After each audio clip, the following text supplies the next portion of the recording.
안녕하세요. 저는 올해 67세 박현수라고 합니다. 아내 영희와 함께 40년간 맞벌이를 하며 노후를 준비해 왔는데요. 솔직히 말씀드리면 지금 이 순간이 제일 막막합니다. 4억이라는 돈이 적지 않다고 생각했거든요. 주변에서도 현수 형은 준비 잘했다고 부러워했고 저희 부부도 나름 자신 있었습니다. 그런데 실제로 써보니까 정말 이게 맞나 싶을 정도로 빠듯해요. 작년 12월에 정년퇴직하고 올해 초부터 본격적인 은퇴 생활을 시작했는데 벌써 8개월 만에 우리가 계산했던 것과 전혀 다르다는 걸 깨달았습니다. 아내는 요즘 밤마다 가계부를 들여다보며 한숨을 쉬고 저도 잠이 잘 안 와서 새벽에 일어나 베란다에서 담배를 피우곤 해요. 처음엔 뭔가 잘못 계산한 게 아닌가 싶어서 몇 번이나 다시 따져봤습니다. 하지만 계산이 틀린 게 아니라 우리가 생각하지 못했던 현실이 너무나 많았어요. 오늘은 제가 어떻게 40년 동안 노후를 준비했는지 그리고 실제로 은퇴 생활을 해보니 어떤 부분에서 예상과 달랐는지 말씀드리고 싶습니다. 혹시 저와 비슷한 상황에 계신 분들께 조금이라도 도움이 되길 바라면서요. 저는 1958년생으로 경상남도 마산에서 태어났습니다. 시골 농가의 셋째 아들로 자랐는데 부모님은 공부해서 도시로 나가라는 말씀만 하셨어요. 다행히 부산대학교 기계공학과에 합격해서 1982년에 졸업했고 그해 서울에 있는 중견 제조업체에 입사했습니다. 아내 영희는 같은 해 은행에 입사한 동갑내기예요. 소개팅으로 만나서 2년 연애 후 1984년에 결혼했죠. 그때만 해도 신혼부부가 둘 다 직장을 가진다는 게 그리 흔한 일은 아니었는데 영희가 워낙 똑똑하고 일에 대한 의지가 강했거든요. 우리 집안은 가난해서 대학도 간신히 나왔는데 이제 직장 그만둘 수는 없어요. 영희의 이 말에 저도 동의했습니다. 사실 제 월급만으로는 서울에서 살기가 빠듯했거든요. 신혼집은 노원구에 있는 전세 1천만 원짜리 아파트였어요. 지금 생각하면 정말 작고 초라했지만 그때는 그것만으로도 행복했습니다. 영희가 퇴근하고 와서 저녁을 해주면 작은 밥상에 마주 앉아 하루 일과를 이야기하는 시간이 제일 좋았어요. 1986년에 첫째 딸 수진이가 태어났습니다. 영희는 출산휴가 3개월만 쓰고 바로 직장에 복귀했어요. 그때는 육아휴직이라는 제도도 없었고 여자가 아이를 낳으면 회사를 그만두는 게 당연하게 여겨지던 시절이었거든요. 하지만 영희는 포기하지 않았습니다. 내가 그만두면 우리 경제적으로 어떻게 살아요? 그리고 나도 내일이 있는 사람이잖아요. 결국 영희 어머니께서 서울로 올라와 주셔서 수진이를 돌봐주셨어요. 지금 생각해도 시어머니께 정말 죄송하고 감사합니다. 당신 고향을 떠나 서울 생활을 하시는 게 얼마나 힘드셨을까요? 1989년에는 둘째 아들 민수가 태어났어요. 이때도 마찬가지로 영희는 짧은 휴가만 쓰고 바로 복직했습니다. 시어머니는 이제 두 아이를 돌봐야 했고 저희는 더 넓은 집으로 이사를 해야 했죠. 그때부터 본격적으로 노후 자금을 모으기 시작했습니다. 매월 제 월급에서 50만 원, 영희 월급에서 30만 원을 떼어놨어요. 1990년 기준으로 80만 원이면 상당한 금액이었거든요. 지금은 힘들어도 나중에 우리가 나이 들면 자식들한테 손 벌리지 말자. 이게 저희 부부의 공통된 생각이었어요. 처음에는 은행 적금만 넣었는데 1990년대 들어서면서 주식에도 조금씩 투자하기 시작했어요. 특히 영희가 은행에서 일하다 보니 투자에 대한 정보를 많이 접할 수 있었거든요. 현수 씨, 요즘 증권사에서 펀드라는 상품이 나왔대요. 전문가들이 대신 투자해주는 거래요. 1992년부터 매월 20만 원씩 펀드에도 투자하기 시작했습니다. 수익률이 좋을 때도 있었고 손실을 본 적도 있었지만 장기적으로 보면 은행 적금보다는 수익이 좋았어요. 아이들이 자라면서 교육비가 늘어났지만 노후 자금 적립은 멈추지 않았습니다. 영희가 특히 강조했어요. 교육비 때문에 노후 자금을 쓰면 나중에 후회해요. 지금 조금 힘들어도 계속 모아야 해요. 1995년에 처음으로 아파트를 샀습니다. 노원구에서 중랑구로 이사했는데 전세로 살던 집값이 너무 많이 올라서 전세금을 올려달라고 하더라고요. 그래서 아예 집을 사기로 했죠. 대출을 1억 2천만 원 받고 2억 8천만 원짜리 아파트를 샀어요. 매월 대출 상환금이 70만 원 정도 나갔는데 그래도 노후 자금 적립은 계속했습니다. 다만 금액을 조금 줄여서 매월 60만 원씩 모았어요. 2000년대 들어서면서 아이들 교육비가 정말 많이 들었습니다. 수진이가 고등학생이 되면서 학원비만 월 50만 원, 민수도 중학생이 되니까 월 30만 원씩 들어갔어요. 그래도 저희는 운이 좋았던 것 같아요. 두 아이 모두 공부를 잘해서 특별히 비싼 사교육을 시키지는 않았거든요. 수진이는 연세대 경영학과에, 민수는 서울대 컴퓨터공학과에 들어갔어요. 대학 등록금도 만만치 않았지만 그래도 노후 자금 모으는 건 포기하지 않았습니다. 우리가 지금 포기하면 언제 또 모으겠어? 영희의 이 말이 맞다고 생각했거든요. 2008년 글로벌 금융위기 때는 정말 힘들었어요. 주식과 펀드 가격이 반토막 나면서 손실이 엄청 났거든요. 그때 모아놓은 돈이 3억 정도 있었는데 주식과 펀드로 투자한 1억 5천만 원이 7천만 원으로 줄어들었어요. 여보, 이거 다 팔고 은행에 넣을까요? 영희가 불안해하면서 물어봤어요. 하지만 저는 그대로 두기로 했습니다. 지금 팔면 손실이 확정되는 거잖아. 경제는 항상 회복되니까 기다려보자. 결과적으로 이 판단이 맞았어요. 2010년부터 경제가 회복되면서 주식과 펀드 가격도 다시 올랐거든요. 2012년에는 오히려 투자한 금액보다 더 많아졌어요. 2010년대 들어서면서 본격적으로 은퇴 준비를 시작했습니다. 아이들도 대학을 졸업하고 취업을 했고 집 대출도 거의 다 갚아가고 있었거든요. 그때부터는 매월 100만 원씩 모았어요. 제 연봉이 5천만 원 정도, 영희 연봉이 4천만 원 정도였는데 세금 빼고 실수령액에서 100만 원 정도는 충분히 모을 수 있었거든요. 2015년에는 집을 한 번 더 바꿨습니다. 중랑구에서 강동구로 이사했는데 기존 집을 4억 2천만 원에 팔고 5억 8천만 원짜리 아파트를 샀어요. 대출은 1억만 받았는데 이것도 2020년에 완전히 상환했습니다. 우리 이제 빚 없는 사람이네. 영희가 그렇게 기뻐하더라고요. 2020년에 영희가 먼저 정년 퇴직했어요. 은행은 만 55세가 정년이었거든요. 퇴직금으로 8천만 원을 받았는데 이것도 고스란히 노후 자금에 보탰습니다. 제가 퇴직한 건 작년 12월이에요. 37년 6개월 다닌 회사에서 1억 2천만 원의 퇴직금을 받았습니다. 그동안 모은 돈과 합쳐서 총 4억 원 정도가 되었어요. 국민연금도 있었습니다. 제가 월 110만 원, 영희가 월 85만 원 받으니까 총 195만 원이었어요. 거기에 모아놓은 4억 원의 이자 수익까지 하면 넉넉하지는 않아도 괜찮게 살 수 있을 거라고 생각했어요. 4억이면 월 200만 원씩 써도 16년은 쓸 수 있잖아. 국민연금 195만 원까지 하면 월 395만 원이니까 충분하지 않을까? 이게 저희의 계산이었거든요. 그런데 막상 은퇴 생활을 시작해보니 전혀 달랐어요. 첫 번째 충격은 의료비였습니다. 작년 말부터 제 무릎이 아프기 시작했는데 병원에 가보니 인공관절 수술을 해야 한다는 거예요. 건강보험이 적용되니까 본인 부담금이 200만 원 정도 나올 겁니다. 의사 선생님 말씀을 듣고 안도했는데 막상 수술을 받고 나니까 생각보다 비용이 많이 들었어요.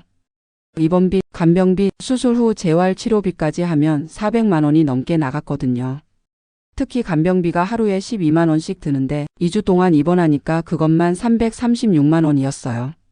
영희도 올해 들어서 고혈압과 당뇨 진단을 받았어요. 매달 병원에 가서 검사받고 약을 타오는데 이것도 월 15만 원 정도 들어요. 젊을 때는 몰랐는데 나이 들어서 병원비가 이렇게 많이 드는 줄 몰랐네. 영희가 한숨을 쉬며 말했어요. 두 번째는 자녀들 문제였습니다. 수진이가 작년에 결혼했는데 결혼 준비하면서 돈이 많이 들어갔어요. 아빠, 요즘 결혼하려면 신랑 집에서 집 마련하고 신부 집에서 가전제품 해주는 게 기본이래요. 신랑 쪽에서 전세자금 5억 원을 마련했으니 저희가 가전제품과 혼수를 준비해야 했어요. 냉장고, 세탁기, 에어컨, TV까지 하면 800만 원, 그리고 혼수 준비하는데 또 500만 원이 들어갔습니다. 우리 때랑은 정말 다르네. 우리는 냉장고 하나 사는 것도 큰일이었는데. 민수는 아직 결혼 안 했지만 작년에 회사를 그만두고 창업을 한다고 하더라고요. 스타트업 투자를 받았다고 하는데 생활이 불안정하니까 가끔 용돈을 보내달라고 해요. 아들한테 용돈 주는 게 뭐 대수냐고 생각했는데 매달 50만 원씩 주다 보니까 1년에 600만 원이더라고요. 세 번째는 물가 상승이었어요. 은퇴하기 전에는 직장에서 점심을 해결했는데 이제는 집에서 세 끼를 다 먹어야 하잖아요. 시장에 가니까 물가가 정말 많이 올랐더라고요. 삼겹살이 100g에 3,000원이에요. 우리가 젊을 때는 1인분에 2,000원이었는데 예전에는 외식도 가끔 했는데 요즘은 중국집 짜장면도 8,000원, 설렁탕도 12,000원이에요. 그래서 거의 집에서만 먹게 되더라고요. 전기요금도 예상보다 많이 나왔어요. 집에 있는 시간이 늘어나니까 에어컨도 더 쓰게 되고 TV도 하루 종일 켜놓게 되고요. 여름철 전기요금이 25만 원씩 나와서 깜짝 놀랐어요. 네 번째는 여가 비용이었습니다. 은퇴하면 시간이 많아지니까 뭔가 해야 하잖아요. 영희는 문화센터에서 요가랑 서예를 배우기 시작했는데 월 수강료가 12만 원씩 들어요.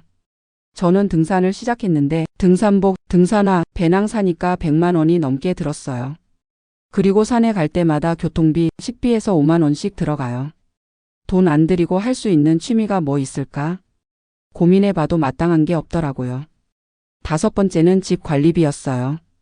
20년 된 아파트다 보니까 여기저기 고칠 곳이 생겨요. 작년에 베란다 방수 공사하는데 200만 원, 올해는 보일러를 교체하는데 150만 원 들었어요. 에어컨도 15년 되어서 새로 사야 하고 냉장고도 소음이 심해서 바꿔야 할 것 같아요. 한 번에 300만 원씩 나가니까 부담이 되더라고요. 젊을 때는 이런 것들이 이렇게 자주 고장 나는 줄 몰랐네. 여섯 번째는 교통비였습니다. 은퇴하면 대중교통을 많이 이용할 거라고 생각했는데 막상 해보니까 그렇지도 않더라고요. 병원 갈 때, 시장 갈 때, 문화센터 갈 때를 생각해보면 차가 편해요. 그런데 주차비가 만만치 않아요. 병원 주차비만 시간당 3,000원씩 하거든요. 기름값도 리터당 1,600원 정도 하니까 한 달에 주유비로 15만 원 정도 들어가요. 자동차 보험료, 정비비용까지 하면 월 25만 원 정도는 차량 유지비로 나가는 것 같아요. 이렇게 계산해 보니까 한 달 생활비가 생각보다 많이 나가더라고요. 기본 생활비 식비 공과금 120만 원, 의료비 30만 원, 자녀 지원비 50만 원, 여가비 20만 원, 차량비 25만 원, 기타 집 관리 경조사비 등 30만 원, 총 275만 원 정도 나가요. 국민연금 195만 원 받으니까 매달 80만 원씩 부족한 거죠. 작년 12월부터 올해 8월까지 9개월 동안 720만 원을 써야 했어요. 거기에 제 수술비 400만 원, 수진이 결혼 비용 1,300만 원까지 하면 벌써 2,420만 원이 나간 거예요. 이렇게 쓰면 4억 원이 10년도 못 갈 것 같은데? 영희가 걱정하며 말했어요. 저도 계산해 봤는데 정말 그렇더라고요. 매달 80만 원씩 부족하면 1년에 960만 원, 10년이면 9,600만 원이에요. 거기에 큰 병이라도 생기거나 집을 수리해야 할 일이 생기면 4억 원으로는 15년을 버티기 어려울 것 같았어요. 우리가 뭔가 잘못 계산한 걸까? 처음에는 저희가 너무 많이 쓰는 건 아닌가 생각했어요. 그래서 가계부를 다시 정리해보고 절약할 수 있는 부분을 찾아봤거든요. 하지만 딱히 사치스럽게 쓴 게 없더라고요. 의료비는 아픈데 어쩔 수 없고 자녀 도움도 완전히 끊을 수는 없고 기본적인 생활비도 줄이기 어려웠어요. 그럼 우리가 더 벌어야 하는 건가? 영희가 파트타임 일자리를 알아보기 시작했어요. 마트 계산원이나 아파트 관리사무소 일 같은 거요. 하지만 65세 넘은 여자를 뽑는 곳이 많지 않더라고요. 저도 경비 일자리를 알아봤는데 밤 근무도 해야 하고 월급도 150만 원 정도밖에 안 되었어요. 37년 동안 회사 다니다가 이런 일을 하려니까 자존심도 상하고 체력적으로도 버틸 수 있을지 확신이 서지 않았어요. 그러던 중에 아파트 상가에서 작은 카페를 운영하는 분을 만났어요. 70세가 넘은 할머니인데 혼자서 커피도 타고 샌드위치도 만들어 파시더라고요. 어르신 힘들지 않으세요? 제가 물어봤더니 힘들긴 하지만 집에만 있으면 답답해서요. 그리고 용돈 벌이도 되고 하루 10만 원 정도는 벌어요. 그 말을 듣고 영희와 상의해봤어요. 우리도 뭔가 작은 사업을 해볼까? 하지만 막상 알아보니까 쉽지 않더라고요. 카페를 하려면 권리금부터 3천만 원, 인테리어에 2천만 원, 초기 재료비에 500만 원은 들어가야 한다는 거예요. 그리고 요즘 카페는 경쟁이 너무 치열해서 잘해야 월 100만 원 정도 순수익을 낼 수 있다고 하더라고요. 자칫하면 미천만 날릴 위험도 있고요. 그럼 우리가 지출을 더 줄여야 하는 건가? 영희가 문화센터 수강을 그만두겠다고 했어요. 저도 등산을 줄이기로 했고요. 자동차도 웬만하면 안 쓰고 대중교통을 이용하기로 했습니다. 하지만 그렇게 해도 한 달에 20만 원 정도밖에 안 줄어들더라고요. 근본적인 해결책이 되지 않았어요. 어느 날 저녁 영희와 마주 앉아 진지한 대화를 나눴어요. 여보, 우리가 노후 준비를 잘못한 걸까요? 글쎄요. 4억이 적은 돈은 아닌데 실제로 써보니까 생각보다 빨리 줄어드네요. 그때는 왜 몰랐을까요? 물가가 이렇게 많이 오르고 의료비가 이렇게 많이 들 줄은 정말 몰랐어요. 자녀들도 생각보다 도움이 많이 필요하고요. 영희의 말이 맞았어요. 저희가 젊을 때는 부모님께 용돈을 드리는 정도였는데 요즘 자녀들은 결혼 비용부터 시작해서 도움이 필요한 부분이 너무 많더라고요. 그리고 우리도 예전보다 돈 쓸 일이 많아진 것 같아요. 은퇴하면 집에만 있을 줄 알았는데 오히려 나갈 일이 더 많아졌어요. 정말 그랬어요. 직장 다닐 때는 회사에서 시간을 보냈는데 은퇴하니까 뭔가 해야 할 것 같아서 자꾸 돈을 쓰게 되더라고요. 그리고 집도 생각보다 관리비가 많이 들어요. 20년 된 아파트라서 그런지 자꾸 뭔가 고장이 나요. 저희는 그날 밤늦게까지 이야기했어요. 그리고 몇 가지 결론을 내렸습니다. 첫째, 저희의 노후 자금 계산에 오류가 있었다는 것.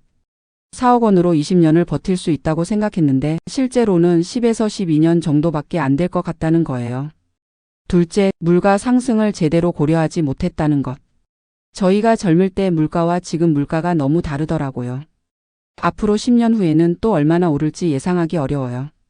셋째, 의료비를 과소평가했다는 것. 건강보험이 있으니까 큰 돈 안 들 줄 알았는데 실제로는 보험 적용이 안 되는 부분이 너무 많았어요. 넷째, 자녀들에 대한 지원을 고려하지 않았다는 것.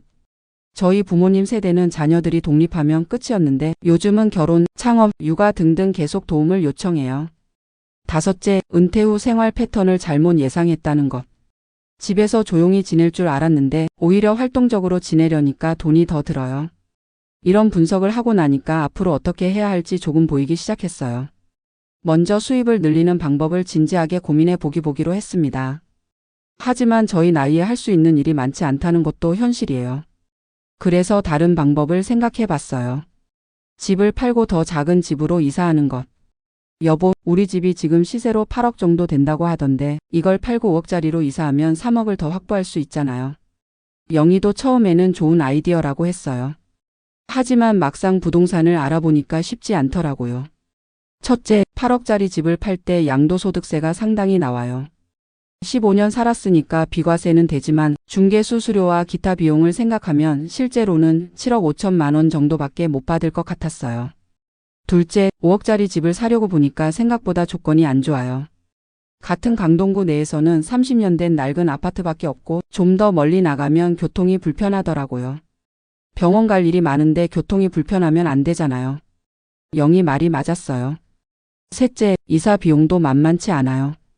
이삿짐 센터, 인테리어, 각종 변경 수수료 등등 해서 500만 원은 들 것 같았어요. 결국 실질적으로는 2억 정도밖에 확보할 수 없을 것 같았고 생활 환경은 오히려 나빠질 가능성이 높았어요. 그럼 차라리 집은 그대로 두고 다른 방법을 찾아보자. 저희는 주택연금에 대해서도 알아봤어요. 집을 담보로 매월 일정 금액을 받는 제도인데 저희 집 같은 경우 월 200만 원 정도 받을 수 있다고 하더라고요. 하지만 이것도 단점이 있었어요. 받는 돈의 이자가 복리로 계산되어서 10년 후에는 집값의 상당 부분이 이자로 날아간다는 거예요. 그리고 나중에 자녀들에게 물려줄 수 있는 재산이 줄어들고요. 우리야 상관없지만 아이들한테 미안할 것 같아요. 영희가 걱정했어요. 그러다가 수진이가 좋은 제안을 해왔어요.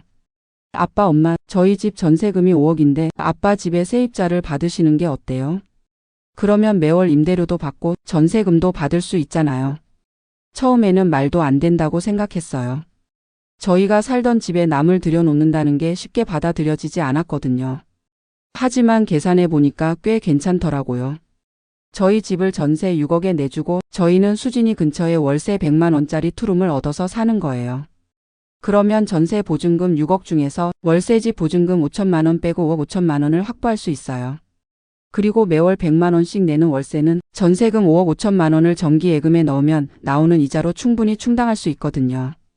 이렇게 하면 기존 4억에 5억 5천만 원을 더해서 총 9억 5천만 원이 되네. 계산해 보니까 훨씬 여유로워지더라고요. 하지만 이것도 쉽게 결정할 문제는 아니었어요. 40년 가까이 살던 우리 집을 남에게 맡긴다는 게 심리적으로 받아들이기 어려웠거든요. 남이 우리 집에서 살면서 혹시 망가뜨리면 어떡해요? 전세 사기 같은 것도 요즘 많다던데 괜찮을까요? 영희의 걱정이 많았어요. 그래서 일단 6개월 정도 더 지켜보기로 했어요. 지금처럼 생활하면서 정말 돈이 부족한지 아니면 처음이라서 적응이 안 된 건지 확인해 보자고 했거든요. 그런데 지난 2달 동안 또 예상치 못한 일들이 터졌어요. 먼저 영희 어머니께서 치매 초기 진단을 받으셨어요. 지금 당장은 큰 문제 없지만 앞으로 요양원에 들어가셔야 할 가능성이 높다고 하더라고요. 요양원 비용을 알아보니까 월 150만 원에서 200만 원 정도 든다고 해요. 정부 지원을 받아도 월 100만 원은 본인 부담이고요. 시어머니 모시는 건 당연한 일이지만 우리 형편도 넉넉하지 않은데 영희가 고민이 많더라고요. 그리고 민수가 창업한 회사가 어려워졌다고 연락이 왔어요. 투자받은 돈이 떨어져 가는데 매출은 안 나온다는 거예요. 아버지, 죄송하지만 2천만 원만 빌려주실 수 있을까요? 회사가 정말 중요한 시기거든요. 2천만 원이라는 돈이 적지 않지만 아들이 힘들다는데 모른 척할 수도 없잖아요. 결국 저희가 모아놓은 4억 중에서 2천만 원을 빌려줬어요. 물론 나중에 갚는다고 했지만 창업이라는 게 성공할지 실패할지 알 수 없는 일이니까 불안하긴 해요. 이런 일들이 계속 생기니까 정말로 9억 5천만 원이 있어야 안전할 것 같다는 생각이 들었어요. 여보, 우리 정말로 집을 전세로 내놓는 것을 진지하게 고려해봐요. 영희도 이제는 마음을 정리한 것 같았어요. 그러게요. 처음에는 싫었는데 계속 이런 일들이 생기니까 불안해져요. 그래서 지난주에 부동산에 가서 상담을 받아봤어요. 저희 집이 전세로 6억에서 6억 5천만 원 정도에 나갈 수 있다고 하더라고요. 그리고 수진이 근처에 괜찮은 투룸 월세 집도 있다고 해서 보러 갔어요. 생각보다 깨끗하고 넓었어요. 저희 집보다는 작지만 2사람이 살기에는 충분하더라고요. 보증금 3천만 원에 월세 110만 원인데 위치도 좋고 교통도 편리했어요. 여기서 살면 수진이 집도 가깝고 병원이나 시장 가기도 편할 것 같네요. 영희도 마음에 들어 했어요. 이제 거의 결정을 내린 상태예요. 다음 달에 저희 집에 세입자를 구하고 12월에 이사를 할 계획입니다. 그런데 이런 과정을 겪으면서 정말 많은 것을 깨달았어요. 첫째, 노후 자금은 생각하는 것보다 훨씬 많이 필요하다는 것. 저희처럼 40년 동안 성실하게 모아도 부족할 수 있어요. 특히 의료비와 자녀 지원비, 그리고 물가 상승을 충분히 고려해야 한다는 거죠. 둘째, 은퇴 후 생활 패턴이 예상과 다를 수 있다는 것. 집에서 조용히 지낼 거라고 생각했는데 오히려 더 활동적으로 지내게 되면서 지출이 늘었어요. 셋째, 노후 자금은 단순히 모으는 것뿐만 아니라 어떻게 활용하느냐도 중요하다는 것. 집을 전세로 내놓는 것처럼 기존 자산을 효율적으로 활용하는 방법을 찾아야 해요. 넷째, 가족 관계가 노후 계획에 큰 영향을 준다는 것. 자녀들의 결혼, 창업, 그리고 부모님 모시는 문제까지 모든 것이 노후 자금과 연결되어 있더라고요. 다섯째, 건강이 가장 중요하다는 것. 제 무릎 수술 하나로 400만 원이 나갔는데 앞으로 더 큰 병에 걸리면 어떻게 될지 걱정이에요. 건강 관리에 더 신경 써야겠다는 생각이 들었어요. 여섯째, 노후 준비는 돈만으로는 부족하다는 것. 인간관계, 건강, 취미활동, 거주지 등등 종합적으로 고려해야 해요. 마지막으로 계획은 언제든지 바뀔 수 있다는 것. 40년 동안 세운 계획이었지만 실제 상황에 맞춰서 유연하게 조정할 수 있어야 한다는 거죠. 지금 저희는 새로운 계획을 세우고 있어요. 집을 전세로 내놓아서 확보한 자금으로 좀 더 여유로운 노후 생활을 할 계획입니다. 하지만 여전히 불안한 마음은 있어요. 앞으로 또 어떤 예상치 못한 일들이 일어날지 모르거든요. 그래도 지난 8개월 동안의 경험을 통해서 현실적인 노후 생활이 어떤 건지 알게 되었어요. 그리고 저희와 비슷한 상황에 있는 분들께 조금이나마 도움이 되었으면 좋겠습니다. 노후 자금 4억이 적지 않은 돈이지만 실제로는 생각보다 부족할 수 있어요. 미리 여러 가지 상황을 고려해서 준비하시기 바랍니다. 그리고 돈만으로 모든 걸 해결할 수는 없다는 것도 기억하세요. 가족과의 관계, 건강관리, 사회적 관계 등도 함께 준비해야 합니다. 특히 집이라는 자산을 어떻게 활용할 것인지도 미리 고민해 보시기 바라요. 저희처럼 전세로 내놓는 것도 하나의 방법이고 주택연금이나 집 교체 등 여러 옵션이 있거든요. 무엇보다 중요한 것은 계획이 틀렸다고 해서 포기하지 말고 상황에 맞춰서 유연하게 조정하는 것입니다. 저희도 아직 조정하는 과정이 있지만 이제는 좀 더 현실적인 계획을 세울 수 있을 것 같아요. 여러분들도 미리미리 준비하셔서 행복한 노후 생활을 보내시기 바랍니다. 끝까지 들어주셔서 감사합니다.